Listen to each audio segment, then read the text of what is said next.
గెలిచిన తర్వాత ప్రజల్ని కాంగ్రెస్ మోసం చేసిందన్నారు బీజేపీ ఎంపీ లక్ష్మణ్. RRR రైతులకు బీజేపీ అండగా ఉంటుందని చెప్పారు.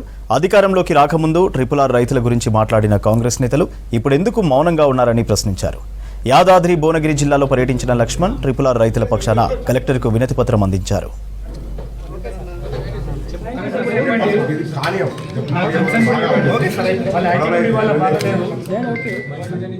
భూసేకరణలో సగం వ్యయాన్ని కూడా కేంద్రమే భరిస్తుందని చెప్పి ఆ రోజు కేంద్రం నిర్ణయం తీసుకుంటే మరి ఇప్పటికే RRR భాగానికి సంబంధించి టెండర్లు కూడా పిలిచి 7,104 కోట్ల రూపాయలు కేంద్ర ప్రభుత్వమే దీనికి పూర్తిగా మరి మంజూరు చేసి ఉత్తర భాగం పనులు మొదలు పెడతామని చెప్పి భావిస్తున్న సందర్భంలో రైతులు ఈనాడే కాదు ఆ రోజు కూడా ఈ ORRకు సమీపంలో ఈ RRR మరి అలైన్మెంట్ వల్ల భారీగా నష్టపోతున్నాము.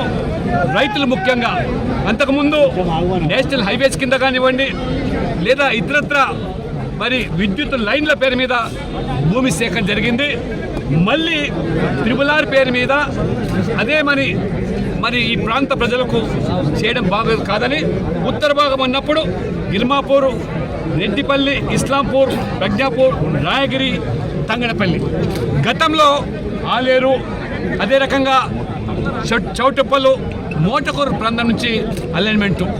మరి ఈ ప్రభుత్వం వచ్చిన తర్వాత అంటే ఆ రోజు ఇక్కడ ఉన్నటువంటి కాంగ్రెస్ నాయకులు గత బీఆర్ఎస్ ప్రభుత్వం యొక్క RRR విషయంలో ఇది రైతులకు అన్యాయం జరుగుతుంది,